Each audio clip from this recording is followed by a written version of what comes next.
Never leave the mirror open at night.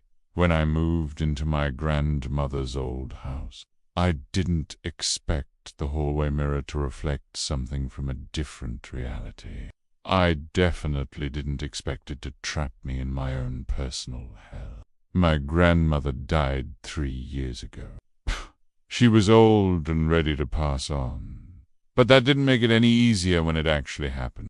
She left me her house a creaky Hy-Vee, covered place at the end of a winding dirt road. I moved in a week after the funeral, alone, half expecting to be haunted by memories, not by something else. The mirror was in the hallway, directly across from my bedroom, tall, antique, and framed in ornate black wood.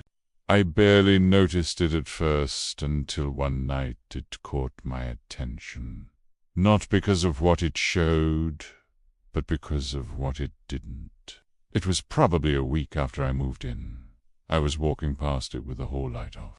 The moonlight from the window gave the hallway a dim silver glow, and when I glanced at the mirror, something felt off.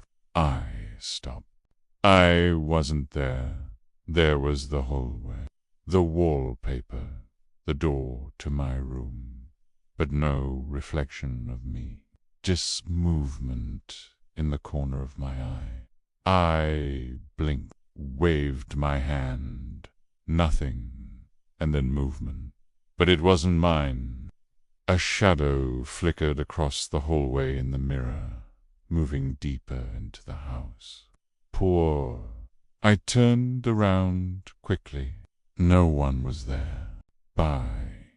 Told myself it was my imagination, sleep deprivation, stress. But the next night it happened again. This time the reflection was different. It showed the hallway darker than it really was. The lights flickered in the mirror, even though they were stable in the real hallway.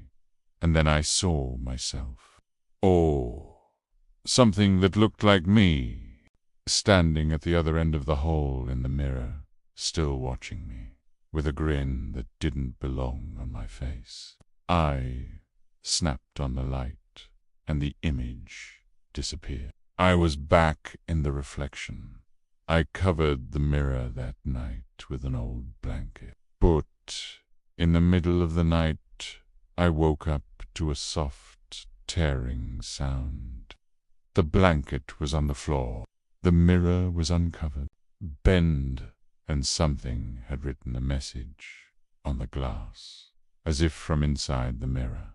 Don't cover me. I see you. I tried to move the mirror the next day. It wouldn't budge. It was like it was glued to the wall, heavier than anything should be. I even tried breaking it, but the surface wouldn't crack. That night I slept with the lights on, still around 3 a.m. I woke up, not because of a noise, but because I felt something watching. I looked toward the hallway. The mirror was glowing. Not brightly, just a faint, sickly green shimmer, like swamp light under the surface of dark water. I got up slowly, heart pounding, and approached it. My reflection was gone again. Instead, the hallway in the mirror was decayed walls, peeling floorboards rotted, mold creeping like veins. And that version of me, the grinning version, was walking toward the frame. Slowly, step by step, I backed away from the mirror, watching it come closer. Then it vanished. The next morning, I left. I packed a bag and drove to the nearest motel. I didn't go back for 2 days. When I finally returned, it was daylight. Everything seemed normal. I laughed at myself. Maybe grief had broken something in my mind. Maybe the mirror was just an old, creepy object. nothing more. That night I invited my friend Darren to stay over. I told him I thought the house was haunted. He didn't believe me but agreed to help me test it. We set up a camera facing the mirror. Midnight came and went. Nothing happened. Then at 3:07 a.m., the power went out. The camera, running on battery, kept recording.